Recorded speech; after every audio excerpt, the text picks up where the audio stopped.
Commissioner of పోలీస్గా ఉన్నప్పుడు తార్నాక జంక్షన్లో public ధర్నా చేసి అక్కడ వాళ్ళు జంక్షన్ పెట్టించారు, మళ్ళీ పెట్టించారు. అంటే ముందు తీయించేశారు, మేము యూటర్న్లు పెడితే మళ్ళీ అందరూ మొత్తుకొని మళ్ళీ వచ్చి అందరు రిక్వెస్ట్ చేసి మళ్ళీ అదే బాగుండేదని చెప్పి, సో ఒక ఉదాహరణకు ఇస్తున్నాను. సో ఈ విధంగా ఉంటుంది. చాలా technical subject, traffic flows, traffic volumes అనేది అర్థం చేసుకోవడం చాలా కష్టం. It's a very technical. మేము కొద్దిగా ప్రొఫెషనల్స్ సహాయం తీసుకొని ఈ ఒక traffic management and road safety bureau అనేది రాష్ట్రంలో ఏర్పాటు చేయమని ముఖ్యమంత్రి గారు కూడా ఆదేశాలు ఇచ్చారు. ఎందుకంటే ఈ సమస్య ప్రజలకు ఇప్పుడు ఇబ్బందికరంగా మారింది కనుక ఒక రాష్ట్ర వ్యాప్తంగా ఏవైతే ట్రాఫిక్ ప్రాక్టీసెస్ ఉన్నాయో, అంటే ఎన్ఫోర్స్మెంట్ కానివ్వండి, ఇంజనీరింగ్ కానివ్వండి, ఎడ్యుకేషన్, ట్రాఫిక్ గురించి, రూల్స్ గురించి, రోడ్ సేఫ్టీ, దాదాపు 7,500 మంది ప్రతి సంవత్సరం చనిపోతున్నారు రోడ్ యాక్సిడెంట్స్లో మన రాష్ట్రంలో. దేశవ్యాప్తంగా 1,75,000 మంది వాళ్ళ ప్రాణాలు కోల్పోతున్నారు రోడ్ యాక్సిడెంట్స్లో. సో ఇది పూర్తిగా నివారించకపోయినా కొద్దిగా కంట్రోల్ తీసుకొచ్చి కొద్దిగా డిసిప్లిన్ తీసుకురావాలంటే రాష్ట్ర వ్యాప్తంగా ఒక బ్యూరో ద్వారా స్టాండర్డైజ్ ప్రాక్టీసెస్, ఏవైతే రోడ్స్ టర్నింగ్స్ ఎక్కడైతే జరుగుతున్నాయో యాక్సిడెంట్స్, అన్ని హాట్స్పాట్స్ లాగా ఐడెంటిఫై చేసి అక్కడ ఏమైనా ఇంజనీరింగ్ చేంజెస్ తీసుకురాగలిగితే అది చేయడం, ఇవన్నీ కూడా మేము ఇప్పుడు ప్రతిపాదిస్తున్నాం. ఆ బ్యూరో తొందరలో ఏర్పాటు కాబోతుంది. దానికి తగిన రిసోర్సెస్, దాంట్లో ఇంజనీర్స్, R&B నుండి, ట్రాన్స్పోర్ట్ నుండి వీళ్ళందరూ కూడా ఉంటారు. వాళ్ళందరూ ఇటువంటి మెజర్స్ టేకప్ చేసి ట్రాఫిక్ ఎన్ఫోర్స్మెంట్, ఫర్ ఇన్స్టెన్స్ ఒక ఏరియాలో హెల్మెట్ కంపల్సరీ అంటారు, ఇంకో ఏరియాలో హెల్మెట్ మీ ఆప్షన్ అంటారు, కొన్ని ఏరియాస్లో సీట్ బెల్ట్ ఓకే కంపల్సరీ అంటారు, కొంతమంది లేదంటారు. సో ఒకే రాష్ట్రంలో ఈ విధంగా విధానాలు ఉండొద్దు, స్టాండర్డైజ్గా ఉండాలి. అండ్ సీట్ బెల్ట్ గురించి కూడా front seat okay, back seat అవసరం లేదంటారు. కానీ యాక్సిడెంట్స్లో ఎక్కువ శాతం చనిపోయేది బ్యాక్ సీట్ వాళ్ళే. కంపల్సరీగా బ్యాక్ సీట్ వాళ్ళు కూడా సీట్ బెల్ట్ వేసుకోవాలి, అప్పుడే ప్రాణాలు మనం కాపాడుకునే పరిస్థితి ఉంటుంది. సో ఈ విధంగా ఈ బ్యూరో కూడా ఏర్పాటు కాబోతుంది. సో ఇప్పుడు వాహనాల సంఖ్య రోజు రోజుకి పెరుగుతూ ఉంది కనుక మనము అన్లెస్ వేరే పబ్లిక్ ట్రాన్స్పోర్ట్ పెరిగితే కానీ మనకు సమస్య కొద్దిగా తక్కువ అయ్యే అవకాశం లేదు. ఉన్న పరిస్థితుల్లో how best to manage the traffic, better flow, average speed maintain చేయడం అనేది మేము ప్రత్యేకంగా ట్రై చేస్తామని తెలియజేస్తాం. మీ ఉద్దేశ ప్రకారం తెలంగాణలో ప్రస్తుతానికున్న ముఖ్యమైన సమస్యలు అంటే ఏం చెప్తారు సార్? పోలీస్ పరంగానా? అదే ఇప్పుడే మెన్షన్ చేశాను కదా, మాకు దేశవ్యాప్తంగా ఉన్నట్టు నార్కోటిక్స్, డ్రగ్స్ సమస్య చాలా చాలా తీవ్రంగా ఉంది. అది అంటే ఇప్పుడు ఈగిల్ ఫోర్స్ ఏదైతే ఉందో వాళ్ళు చేసే వర్క్ కొన్ని యూనిట్స్లో ఈ హైదరాబాద్, సైబరాబాద్, మల్కాజ్గిరి వాళ్ళ SOTs, వాళ్ళ టాస్క్ ఫోర్సెస్ చేసే పని ద్వారా కొద్దిగా కంట్రోల్ ఉంది, మంచి మంచి గ్యాంగ్స్ పట్టుకుంటున్నారు. కానీ రాష్ట్రంలో అందరూ SPలు, CPలు అందరూ దీంట్లో వాళ్ళ సహాయం అందించే అవసరం ఉంది. వాళ్ళు కూడా ఈ డ్రగ్స్ పైన ఒక యుద్ధం లాంటిది చేస్తే కానీ మనకు ఇది కంట్రోల్ కాదు. ఇదే కాకుండా సైబర్ క్రైమ్ చెప్పాను, ప్లస్ రొటీన్ క్రైమ్ ఏదైతే ఉంటుందో అది తప్పకుండా అది వాచ్ చేయవలసిందే. అండ్ ఈ రోడ్ యాక్సిడెంట్స్, ట్రాఫిక్ మేనేజ్మెంట్ అనేది మాకు సమస్యగా ఉంటాయని, ప్రయారిటీస్గా ఉంటాయని నేను తెలియజేస్తాను. ఎస్పెషల్లీ డ్రగ్స్ పాయింట్ ఆఫ్ వ్యూలో సార్, స్కూల్స్, కాలేజెస్ వరకు కూడా చాలా ఫ్రీక్వెంట్గా దొరుకుతున్నాయని. సో దీనికి సంబంధించి నేను కాలేజెస్కి వెళ్ళి కనుక్కున్నప్పుడు ప్రైజ్ మనీ కనుక పెడితే, ఎవరైనా ఇలా పట్టుకోండి, ఎవరైనా ఇలా కనుక సప్లై చేస్తుంటే మాకు ఇన్ఫర్మేషన్ ఇవ్వండి, ఫోటో కానీ వీడియో కానీ ఇన్ఫర్మేషన్ ఏదైనా మాకు చెప్పండి, సో పిల్లలు ముందుకు వస్తారు అనేది చాలామంది స్టూడెంట్స్ అనడం జరిగింది. సో డ్రగ్స్ పాయింట్ ఆఫ్ వ్యూలో నెక్స్ట్ జనరేషన్స్ లాస్ అవ్వకుండా ఉండాలంటే మీరు తీసుకునే రిఫార్మ్స్ అంటే ఏం చెప్తారు సార్? ఇప్పుడు మనం అత్యంత ఆందోళన కలిగించే విషయం ఇప్పుడు మన ఎడ్యుకేషనల్ ఇన్స్టిట్యూషన్స్లో ఏదైతే విస్తరిస్తుందో ఈ డ్రగ్స్ సమస్య, అది మనం దాని గురించి చాలా ఆలోచించే అవసరం ఉంది. ముఖ్యంగా ఈ యాంటీ డ్రగ్ కమిటీస్ ఏవైతే ఉన్నాయో ప్రతి ఎడ్యుకేషనల్ ఇన్స్టిట్యూషన్లో కంపల్సరీగా మ్యాండేటరీగా ఉండే విధంగా ఇప్పుడు ముఖ్యమంత్రి గారి స్థాయిలో కూడా డిస్కషన్ జరిగాయి. మేము కూడా నేను ఈగిల్ వాళ్ళ డిపార్ట్మెంట్ రివ్యూ చేశాను, ఆదేశాలు ఇచ్చాను. ఇప్పుడు వర్క్ స్టార్ట్ అయింది. కొత్త జియో మేము తీసుకురావాలి. దాంట్లో it will make it compulsory for all educational institutions to have this anti-drug committee. We may call it safety clubs or whatever name it is given. అయితే వాళ్ళ బాధ్యత అవుతుంది ఇప్పటి నుండి. అడ్మిషన్ తీసుకోకముందు పిల్లల ద్వారా అండర్టేకింగ్, పేరెంట్స్ అండర్టేకింగ్ తీసుకునే అవసరం ఉంటుంది కంపల్సరీగా.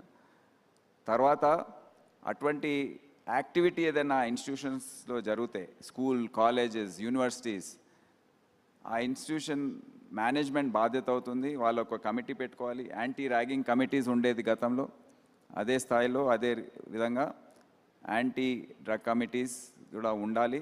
వాళ్ళు రిపోర్ట్ చేయాలి. ఎందుకంటే మేము లోపల వెళ్ళి కనుక్కునే అవకాశం మాకు లేదు. దురదృష్టవశాత్తు ఈ ఎడ్యుకేషన్ ఇన్స్టిట్యూషన్స్ వాళ్ళకి తెలిసినా బయటికి చెప్పట్లేదు. ఎందుకంటే వాళ్ళకు రెప్యుటేషన్ లాస్ అవుతుందని. మాకు చెడ్డ పేరు వస్తుంది, మా స్కూల్కి చెడ్డ పేరు వస్తుంది, ఇక్కడ డ్రగ్స్ దొరుకుతాయి, పిల్లలు డ్రగ్స్ తీసుకుంటున్నారంటే ఎవరు అడ్మిషన్కి రారు అనే ఇటువంటి ఆలోచనతో వాళ్ళు బయట చెప్పట్లేదు. కానీ government will make it mandatory for them to disclose this. మాకు వేరే కేసెస్లో, వేరే ఇన్వెస్టిగేషన్లో దర్యాప్తు చేసే సమయంలో వాళ్ళ ఇన్స్టిట్యూషన్కి సంబంధించిన ఏదైనా దొరికితే తప్పకుండా వారిపైన యాక్షన్ తీసుకోవడం జరుగుతుంది ఫ్రమ్ గవర్నమెంట్ సైడ్. either అంటే whatever charges we have to decide what type of punishments have to be given. So ఇవన్నీ చేస్తే కానీ ఎడ్యుకేషనల్ ఇన్స్టిట్యూషన్లో పిల్లల పట్ల మనము అజాగ్రత్తగా ఉండే అవకాశం లేదు. సో ఈ జాగ్రత్తలు తీసుకునే అవసరం ఎంతైనా ఉందని. ఇదే కాకుండా అవగాహన కార్యక్రమాలు, అవేర్నెస్ సెషన్స్ ఇంకా విస్తృతంగా ప్రతి వాడలో వెళ్ళి చెప్పడము, ప్రతి ఏరియాలో వెళ్ళి చెప్పడము, ప్రతి జిల్లా ఎస్పీ, కమిషనర్ ఆఫ్ పోలీస్ వాళ్ళు టేకప్ చేయడము, ఇది అంతా చేయాలని అనుకుంటున్నాం. అంటే ఎడ్యుకేషనల్ ఇన్స్టిట్యూట్స్ చుట్టూ ఉన్న ప్రజలు కూడా మాకెందుకులేని వదిలేకుండా మీ వరకు తీసుకొస్తే వాళ్ళ వంతు బాధ్యతగా బాగుంటుందేమో అనుకుంటున్నాను సార్. అవును, ఎడ్యుకేషన్ అక్కడ ఇప్పుడు పాన్ షాప్స్ కూడా ఉన్నాయి పక్కకు, పాన్ షాప్స్లో కూడా దొరుకుతున్నాయి. సో మొన్న కొన్ని రోజుల క్రితము హైదరాబాద్ సిటీలో కొన్ని ప్రాంతాల్లో ఈ పాన్ షాప్స్ అన్నీ చెక్ చేసి చాలా మెటీరియల్ సీజ్ చేశారు. సో ఆ విధంగా ఈ ఇన్స్టిట్యూషన్స్ చుట్టుపక్కల పరిసర ప్రాంతాల్లో ఏది కూడా ఉండకుండా చర్యలు తీసుకునే దిశలో మేము వెళ్తున్నాం. ఎస్హెచ్ఓస్ అందరినీ విమన్ పెట్టారు, ఎందుకు అని అంటే దానికి రీజన్ ఏమిటి అంటే ఏం చెప్తారు? అందరినీ విమన్ పెట్టారు. యాక్చువల్లీ అందరినీ పెట్టలేదు. నేను నాకు షాక్ అనిపించింది.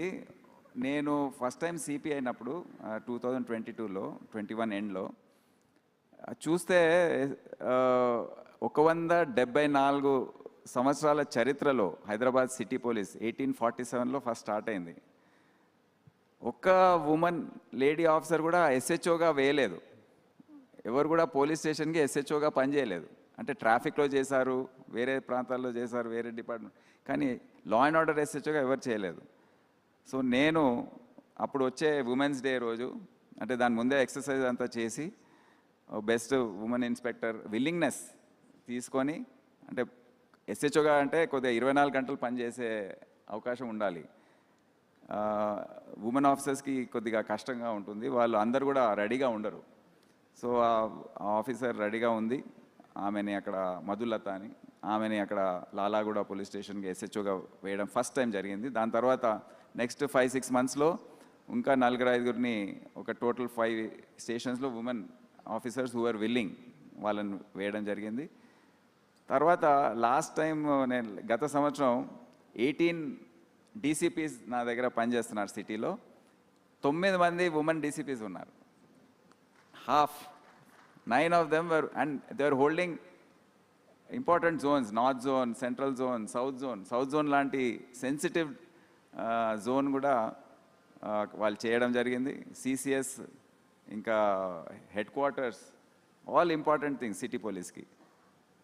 అండ్ నేను చెప్పదలుచుకున్నాను, వాళ్ళు వాళ్ళ కొలీగ్ మేల్ ఆఫీసర్స్తో పోల్చుకుంటే ఇంకా చాలా బాగా పనిచేస్తారు. సో దట్స్ వై కొద్దిగా వీ షుడ్ నాట్ డిస్క్రిమినేట్. ఇప్పుడు ఉమెన్ ఎస్ఐస్ వాళ్ళు వచ్చిన సందర్భంలో కూడా లాస్ట్ బ్యాచ్ 98 ఎస్ఐస్ వచ్చారు హైదరాబాద్ సిటీలో. దాంట్లో 32 మంది ఉమెన్ ఎస్ఐస్ ఉన్నారు. వాళ్ళు ఫస్ట్ రిక్వెస్ట్ కొంతమంది ఫస్ట్ డే వచ్చి, సార్ మాకు సైబర్ క్రైమ్లో వేయండి, ఐటీ సెల్లో వేయండి, సిసిఎస్లో వేయండి. ఎందుకమ్మా అంటే, సార్ పెళ్ళి కావట్లేదు, లేకపోతే ఇంట్లో ఒప్పుకోవట్లేదు, లేకపోతే ఆల్రెడీ పెళ్ళి అయిన వారు భర్త ఒప్పుకోవట్లేదు. నేను అందరినీ పిలిపించి కౌన్సిలింగ్ చేశాను. ఫస్ట్ పోస్టింగ్ క్వశ్చన్ లేదు, మీరు ఫీల్డ్లో వెళ్ళవలసిందే, ధైర్యం తెచ్చుకోవాలి. ఇక్కడ మీరు ఏం చూసి వచ్చారు, సినిమాల్లో అన్నీ చూసి వచ్చారా, ఇక్కడ కష్టంగా ఇట్లాగే ఉంటుంది, తప్పకుండా మీరు చేయవలసిందే, ధైర్యం తెచ్చుకోవాలి అండ్ చేయాలి. అండ్ ఫ్యూచర్లో కూడా స్టేషన్ ఎస్హెచ్ఓస్గా కూడా మీరు చేయాలని వారికి ప్రోత్సాహం ఇచ్చి పంపించడం జరిగింది. పోలీస్ డిపార్ట్మెంట్లోకి రావాలనుకునే యంగర్ జనరేషన్కి ఇలా మీరు వీటికి సన్నద్ధంగా ఉంటేనే డిపార్ట్మెంట్లోకి రండి అన్న కొన్ని important points, dos and don'ts అంటే ఏం చెప్తారు sir? Police department or government service itself and police department ప్రత్యేకంగా ఈ పబ్లిక్ సర్వీస్ చేయాలనే ఆలోచన కడుపు లోపల నుండి వచ్చే ఒక ఆశ ఏదైతే కొంతమందికి ఉంటుందో అది లేకపోతే రావద్దని నేను విజ్ఞప్తి చేస్తున్నాను. ఎందుకంటే ఇక్కడ వేరే ఆలోచనతో రావద్దని కూడా నేను పబ్లిక్గా బహిరంగంగా కూడా నేను చెప్పాను. ఇక్కడ ఏదో డబ్బు సంపాదన లేకపోతే మాకు పవర్ ఉంటుంది, మేము దాన్ని వాడుకొని ప్రజల దగ్గర ఎక్స్ట్రాక్ట్ చేద్దాము ఆ ఆలోచనతో వస్తే సరే కొన్ని రోజులు నడుస్తుంది, కానీ మీకు చెడ్డ పేరు, ఏదో రోజు ఏసీబీ ట్రాపో సస్పెన్షను ఏదో ఒకటి జరుగుతూ ఉంటుంది. ఇవన్నీ ఇబ్బందులు పడే బదులు మీరు వేరే ఒక పాన్ షాప్ పెట్టుకున్నా దీనికన్నా ఎక్కువ సంపాదించవచ్చు. దయచేసి ఇక్కడ రాకండి. So that is the main thing. ఆ ఇంటెగ్రిటీ, ఆ ప్యాషన్ ఫర్ సర్వీస్ ఉంటే కానీ యూ స్టడీ యువర్ సెల్ఫ్. వేరే ఆప్షన్స్ కూడా ఉన్నాయి కదా. సో మీరు హైలీ ఎడ్యుకేటెడ్. ఇప్పుడు మా కానిస్టేబుల్స్ కూడా చాలామంది PhDs, post graduates, engineering graduates, double degrees. So మీకు వేరే ఉద్యోగాలు కూడా దొరుకుతాయి, ఇక్కడ వచ్చే అవసరమే లేదు. సో ఇదొకటి కూడా ఈ అంచనా వేసుకొని వస్తే బాగుంటుందని. ఎందుకంటే మీకు ఇక్కడ వచ్చి మళ్ళీ వేరే బిజినెస్ పెట్టుకున్నారనుకోండి, ప్రజలకు బాగా ఇబ్బంది కలుగుతుంది, అన్యాయం జరుగుతుంది, అండ్ అఫ్కోర్స్ డిపార్ట్మెంట్ చెడ్డ పేరు వస్తుంది అండ్ గవర్నమెంట్ చెడ్డ పేరు వస్తుంది. Absolutely sir.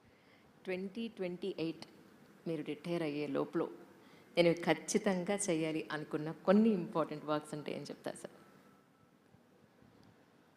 ఇప్పుడు నేను గమనించింది ఏంటంటే, ఒక ఫ్రెండ్లీ పోలీసింగ్ కాన్సెప్ట్ అని పెట్టి మా ఆఫీసర్స్ కొద్దిగా వాళ్ళలో ఉన్న ఆత్మస్థైర్యం, ధైర్యం, కాన్ఫిడెన్స్ ఏదైతే ఉందో వారికి కొద్దిగా కోల్పోయినట్టు కనిపిస్తుంది. నాకు గత 2-3 సంవత్సరాల నుంచి చూస్తున్నాను.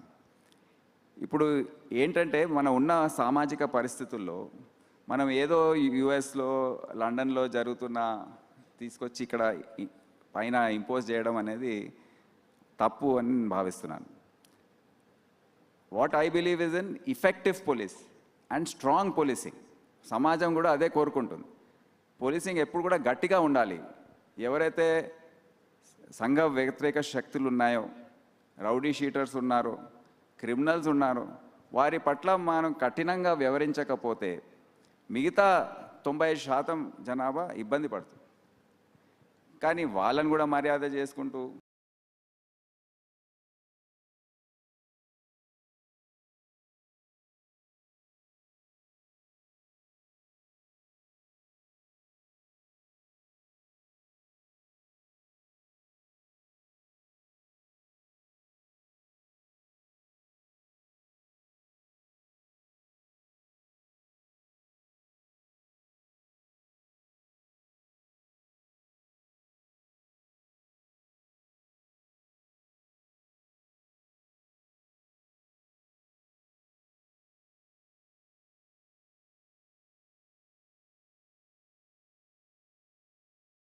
పట్టుకున్నా.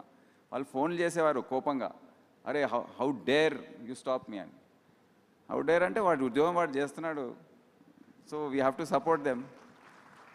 సో ఈ విధంగా మా పోలీస్ అందరికీ కూడా ఒక ధైర్యం ఇచ్చి సరిగ్గా మీరు చట్ట ప్రకారం న్యాయం చేసే విధంగా పనిచేసి స్ట్రాంగ్గా ఉండండి, ఎఫెక్టివ్గా ఉండండి. ఒక effective police which includes friendly police, అంటే దాంట్లో ఒక భాగం అది. అందరితో పోలీస్ స్టేషన్ వచ్చినప్పుడు మర్యాదగా వ్యవహరించడం అనేది అది compulsory. No one can misbehave. ఎవరితో మాట్లాడుతున్నప్పుడు మర్యాదగా మాట్లాడాలి. So it not be a separate నినాదం. కానీ మేము ఎఫెక్టివ్గా గట్టిగా పనిచేయాలని నేను ఏం చేస్తానని తెలియజేస్తాను. That's very nice sir. Really ఇచ్చిన టైం ప్రకారం ఇంకొక ప్రశ్నతో ముగిస్తాను సార్. వాళ్ళు టైం ఎక్స్టెండ్ చేశారు. Thank you so much really. Yes sir, ఈ క్వశ్చన్ సరిపోతుంది మనకి. యాక్చువల్లీ మీ ఉద్దేశం ప్రకారం మీరు పోలీస్ డిపార్ట్మెంట్లోకి ఐపీఎస్ అయిన తర్వాత వచ్చాక మీరు ఒక ఎయిమ్ పెట్టుకునో నేను ఇలా ఉండాలి అనో అనుకున్న దానికి ఇప్పుడు ఇంకొక 2 years రిటైర్ అయ్యే ఈ జర్నీ అంతా చూసుకుంటే ఒక సివిల్ సర్వెంట్ బాధ్యత చాలా పెరిగింది అని అనిపించిందా మీ ఉద్దేశ ప్రకారం? సమాజంలో వాల్యూ తగ్గింది అని అనిపించిందా అంటే మీరేమంటారు సార్? సమాజం అనేది మారుతూ ఉంటుంది. అది ఇప్పుడు ఆ రోజుల్లో ఉన్న సామాజిక విలువలు ఇప్పుడు ఉండకపోవచ్చు. అంటే ఏదో చెడ్డగా అయిపోయాయని నేను చెప్పట్లేదు. అది జనరేషనల్ చేంజ్. ఇప్పుడు జెన్ జీ, ఆల్ఫా అంటున్నారు. ఇప్పుడు వారు మన ఇంట్లోనే చూస్తున్నాం మనం ఏ విధంగా వ్యవహరిస్తారు. అదే సేమ్ రిఫ్లెక్షన్ మేము సర్వీస్లో మా కానిస్టేబుల్స్లో, ఆఫీసర్స్లో, ఎస్ఐల్లో, ఐపీఎస్ ఆఫీసర్స్లో కూడా చూస్తున్నాం. సో వాళ్ళ ఆలోచన తీరు వేరే. వాళ్ళకు ఉన్న ఇన్ఫర్మేషన్ మాకు ఆ రోజుల్లో దాంట్లో 5-10% కూడా ఉండకపోవచ్చు. వాళ్ళకి ఇప్పుడు ఏదైతే వాళ్ళు సోషల్ మీడియాలో ఇదంతా చూస్తుంటారో వాళ్ళకు చాలా ఎక్కువ ఇన్ఫర్మేషన్ వాళ్ళ దగ్గర ఉంది. వారు ఏ విధంగా అయితే ఇష్యూస్ని చూస్తారో, అర్థం చేసుకుంటారో, totally it's different from what we